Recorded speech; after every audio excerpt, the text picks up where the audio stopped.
sampaikan, saya izin untuk menjadi timekeeper dan mengingatkan kepada Saudari Zahra. Untuk itu kepada Saudari Zahra kami persilakan. Baik, terima kasih. Saya izin untuk share screen ya.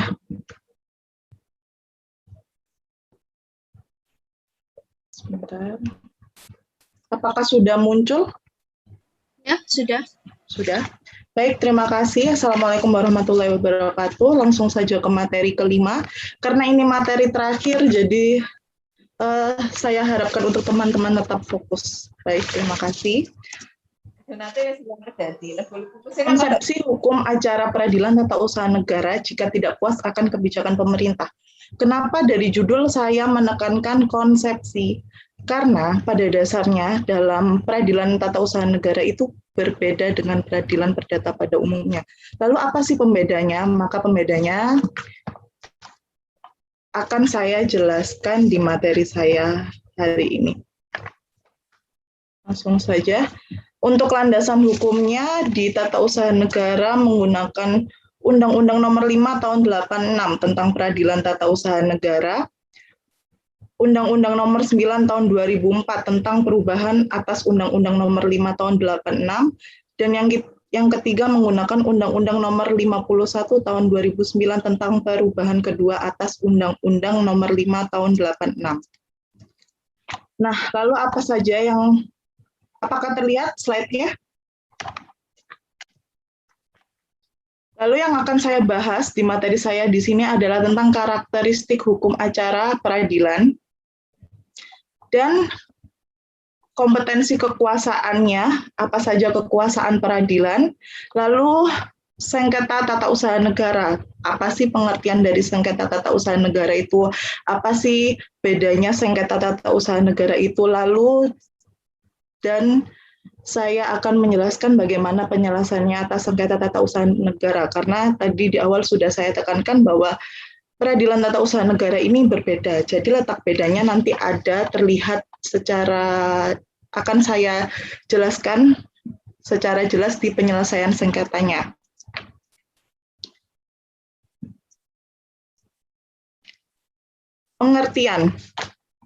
Pengertian peradilan tata usaha negara merupakan salah satu lingkup peradilan yang ada di Indonesia dan diciptakan untuk menyelesaikan sengketa antara pemerintah dan warga negaranya, yakni sengketa yang timbul sebagai akibat dan adanya tindakan-tindakan pemerintah yang dianggap melanggar hak-hak warga negaranya. Lalu apa sih acara peradilan tata usaha negara itu? Jadi acara peradilan tata usaha negara adalah hukum yang berisi mengenai ketentuan tata cara beracara di pengadilan tata usaha negara, baik hukum formal maupun hukum material. Keduanya merupakan unsur dari peradilan. Di dalam pasal 47 Undang-Undang Nomor 5 Tahun 86 tentang Peradilan Tata Usaha Negara mengatur ketentuan bahwa pengadilan bertugas dan berwenang untuk memeriksa, memutus, serta menyelesaikan sengketa tata usaha negara. Tadi di awal saya sudah menekankan bahwa tata usaha negara itu peradilannya berbeda dengan peradilan pada umumnya. Jadi saya akan membicarakan tentang karakteristik khususnya. Yang pertama, di dalam peradilan tata usaha negara itu hakim aktif, lalu terdapat tenggang waktu pengajuan atas gugatannya yaitu 90 hari. Lalu ada proses dismissal di saat proses perkara, itu ada proses dismissal di mana proses dismissal merupakan rapat permusyawaratan yang diketuai oleh ketua, yang dipimpin oleh ketua pengadilan untuk menyaring perkara, menyaring inti perkaranya. Lalu yang keempat ada di dalam persidangan ada juga pemeriksaan persiapan. Dan kelima, prinsipnya gugatan tidak menunda pelaksanaan keputusan tata usaha negara. Yang keenam, sistem pembuktian yang bebas dan terbatas. Yang ketujuh, tidak adanya gugatan rekonvensi. Di sini gugatan rekonvensi yang dimaksud adalah tidak adanya gugatan balik. Kalau di perdata, pada umumnya itu ada gugatan balik ya, yang awalnya menjadi penggugat, ternyata di gugatan rekonvensi dia menjadi tergugat, tetapi di dalam hukum tata usaha negara ini tidak ada gugatan rekonvensi atau gugatan balik. Yang kedelapan, putusan pengadilan tata usaha negara bersifat erga omnes, yang bermaksud erga omnes itu keputusannya tidak hanya berlaku untuk para sengketa, tetapi berlaku untuk publik, untuk umum. Dan yang kesembilan, tercapainya kebenaran material. Kompetensi kekuasaan pengadilan tata usaha negara. Kompetensinya ada dua, kompetensi absolut dan kompetensi relatif. Apa sih kompetensi absolut itu? Jadi pengadilan bertugas dan berwenang memeriksa, memutus, dan menyelesaikan sengketa tata usaha negara di tingkat pertama, yaitu pengadilan tata usaha negara. Lalu kompetensi absolut merupakan kompetensi utama badan peradilan administrasi yang fungsinya untuk menyelesaikan sengketa administrasi negara antara pemerintah dan warga masyarakat disebabkan pemerintah telah melanggar hak-hak kepentingan warga. Di sini ada subjek, objek, dan sifat putusan. Ini merupakan ciri-ciri dari kompetensi absolut dan sekaligus ciri-ciri dari peradilan tata usaha negara, di mana subjeknya itu orang atau badan hukum perdata. Objeknya di sini keputusan tata usaha negara, jadi bukan orang per orang, tetapi orang dengan keputusan, atau badan hukum perdata dengan keputusan tata usaha negara, atau tindakan pejabat tata usaha negara. Lalu sifat putusannya konkret, individual, final. Saya permisalkan di sini dari materinya Mas Tony tadi ya. Jadi subjeknya saya permisalkan subjeknya adalah badan hukum. Di sini sifat putusannya harus final kan ciri-cirinya. Nah, di materinya Mas Tony itu telah dibentuklah keputusan Menkes nomor HK.07/Menkes/4344/2021 tentang petunjuk teknis klaim penggantian biaya pelayanan pasien coronavirus disease atau biasa disebut COVID-19 bagi rumah sakit penyelenggara pelayanan COVID-19. Jadi di sifat putusannya ini sudah konkret karena sudah diputuskan, sudah ada putusannya individual. Yang dimaksud individual ini tertuju dengan jelas siapa yang kayak yang melakukan putusannya ini tuh siapa. Nah, di sini tadi di materinya Mas Tony sudah tertulis jelas bagi rumah sakit penyelenggara pelayanan COVID-19. Lalu kompetensi relatif. Apa sih kompetensi relatif itu? Kompetensi relatif merupakan kewenangan memeriksa atau mengadili perkara berdasarkan pembagian daerah hukum distribusi kekuasaan. Kompetensi relatif ini diatur dalam pasal 6 Undang-Undang Nomor 9 Tahun 2004 tentang Peradilan Tata Usaha Negara. Jadi kalau misalnya gugatannya ada di Surabaya, berarti yang berhak untuk berwenang untuk memeriksa atau mengadili berarti Pengadilan Tata Usaha Negara. Negara Surabaya, maaf. Lalu kalau misalnya belum puas di Pengadilan Tata Usaha Negara tingkat pertama, maka di Peradilan Tinggi TUN itu di Surabaya juga ada. Jadi sesuai kewenangan distribusi kekuasaannya. Sengketa tata usaha negara. Sengketa tata usaha negara ini definisinya sudah tertulis jelas di dalam pasal 1 ayat 10 Undang-Undang Nomor 51 Tahun 2009, di mana sengketa tata usaha negara adalah sengketa yang timbul dalam bidang tata usaha negara antara orang atau badan hukum perdata dengan pejabat tata usaha negara di pusat maupun daerah akibat dikeluarkannya keputusan tata usaha negara, termasuk sengketa kepegawaian berdasarkan undang-undang yang berlaku. Lalu apa sih katun keputusan tata usaha negara itu apa? Definisinya adalah katun merupakan penetapan tertulis dikeluarkan oleh badan atau pejabat tata usaha negara berisi tindakan hukum tata usaha negara yang berdasarkan peraturan perundang-undangan yang bersifat konkret, individual, dan final, serta menimbulkan akibat hukum bagi seseorang. Nah, tadi di awal saya sudah menekankan bahwa peradilan tata usaha negara ini berbeda dengan peradilan pada umumnya. Lalu apa sih bedanya ada di sini? Oh maaf, jadi lalu bagaimana jika tidak puas akan kebijakan pemerintah yang telah diputuskan? Kita lihat dulu kebijakan pemerintah yang mana, karena tidak semua keputusan dapat digugat di Pengadilan Tata Usaha Negara.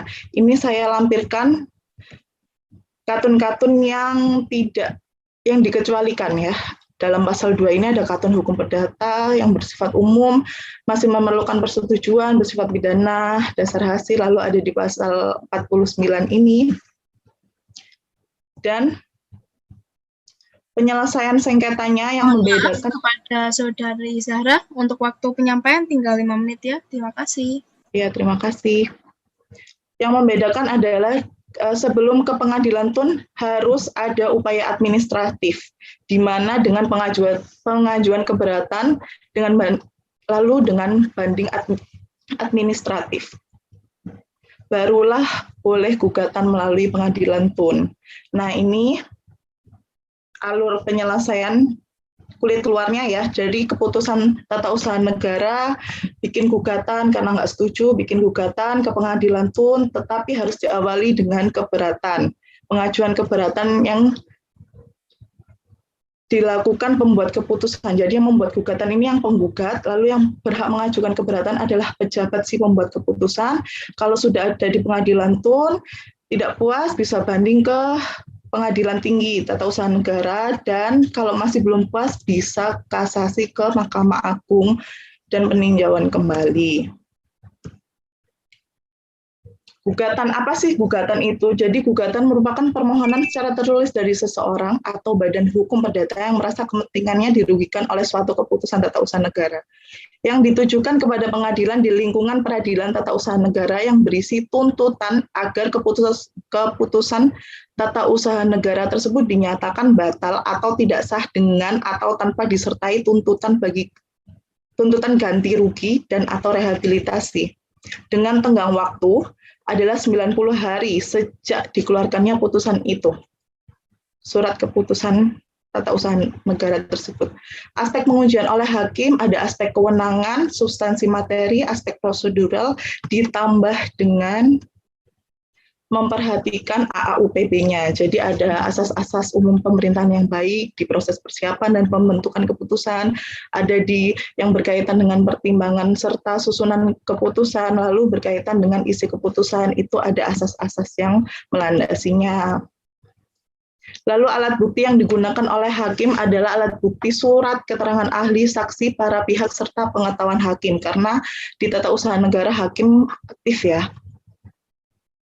Asas-asas hukum acaranya menggunakan asas keaktifan hakim praduga rehmatik, di mana setiap tindakan penguasa selalu harus dianggap benar sampai ada pembatalannya. Lalu asas pembuktian bebas yang dimaksudkan, yang berarti beban pembuktian itu ditentukan oleh hakim. Lalu ada asas putusan yang mengikat erga omnes, yang mengikat untuk publik. Ini asasnya.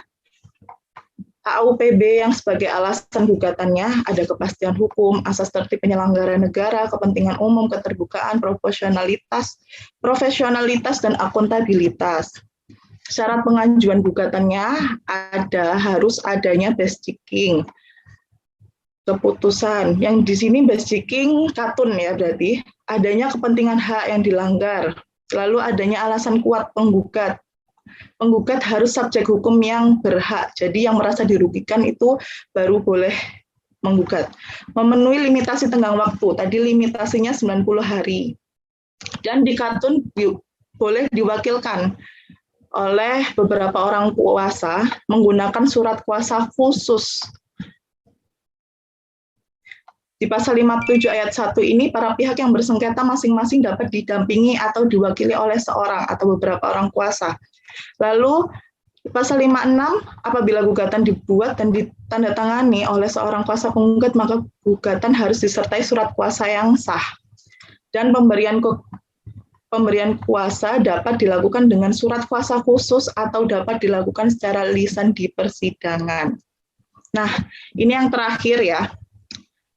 Jadi sebelum ke pengadilan ini harus adanya pengajuan gugatan. Nah, di pengadilan ini maka diproseslah penelitian administrasi, apakah udah ada upaya administratif yang tadi pengajuan keberatan serta banding administratif atau belum. Lalu di panitera ini dilakukan pemeriksaan untuk surat-surat terkait persidangan. Nah, setelah itu sudah lengkap, baru ketua pengadilan berhak membuat rapat permusyawaratan untuk mengambil inti-inti dari perkaranya, lalu nanti ada keputusan apakah lolos atau tidak lolos. Kalau tidak lolos itu ada gugatan tidak, putusannya adalah gugatan tidak diterima atau tidak berdasar. Nah, kalau lolos berarti ya lolos dismissal. Nah, misalnya gimana nih kalau tidak lolos? Maka dibolehkan adanya perlawanan dari penggugat. Ya, setelah adanya perlawanan adalah acara singkat. Di sini acara singkat itu fungsinya untuk memeriksa perlawanan ke ketua atas putusannya. Kenapa sih kok nggak bisa? Itu. Lalu juga untuk memeriksa dari perlawanan atas putusannya ya. Kalau ditolak berarti tidak ada upaya hukum sama sekali, tetapi kalau diterima barulah ke acara biasa. Nah, bedanya acara singkat sama acara biasa apa? Acara singkat ini tidak memeriksa pokok gugatan. Pemeriksaan pokok gugatan ada di acara biasa. Yang pertama ditandai dengan pembacaan gugatan, lalu ada pemeriksaan persiapan, kalau lolos persiapannya, baru adalah jawab jinawab, pembacaan jawaban, lalu ada replik duplik yang berarti si penggugat dan tergugat itu bisa menjawab di luar landasan jawaban dari yang tertulis dari tergugatnya, lalu langsung adanya pembuktian. Nah, pembuktian ini tadi karena hakim aktif, jadi harus dengan keputusan hakim ya. Ada surat alat buktinya, surat atau tulisan, keterangan ahli, saksi, para pihak, dan pengetahuan hakim. Nah, setelah itu adanya kesimpulan. Di sini kesimpulan, di saat sengketa sudah diselesaikan, kedua belah pihak diberi kesempatan untuk mengemukakan pendapat yang terakhir berupa kesimpulan masing-masing pihak. Lalu adanya putusan. Nah, kalau misalnya nggak puas dengan putusan itu, maka ada upaya hukum, banding, tetapi bedanya di banding ini tidak ada proses upaya administratif tadi, pemeriksaan upaya administratif. Kalau nggak puas lagi, boleh kasasi ke Mahkamah Agung, lalu peninjauan kembali, barulah berkekuatan hukum tetap. Seperti itu. Lalu acara cepat ini apa? Ini boleh dilakukan acara cepat jika harus ada permohonan dari ketua dulu. Jadi harus membuat permohonan yang jangka waktunya 14 hari. Kalau acara biasa ini kurang lebih 6 bulan proses acaranya. Kalau di sini acara cepat 14 hari, lalu jawab jinawab, dan di sini di acara cepat tidak ada pemeriksaan persiapan. Jadi langsung jawab jinawab, lalu ke pembuktian, kesimpulan, putusan, dan eksekusi. Lalu untuk penundaan, gimana? Apakah putusan itu bisa ditunda? Pada dasarnya keputusan yang telah berlaku itu tidak bisa ditunda, walaupun ada acara peradilan, acara persidangan sedang diproses perkaranya, tetapi bisa ditunda jika memang mendesak. Oke, seperti itu. Lalu gugatannya bisa gugur kalau di acara biasa ini hakim sudah meminta untuk penggugat dan tergugat untuk datang ke persidangan tetapi tidak ada, maka dinyatakan gugur.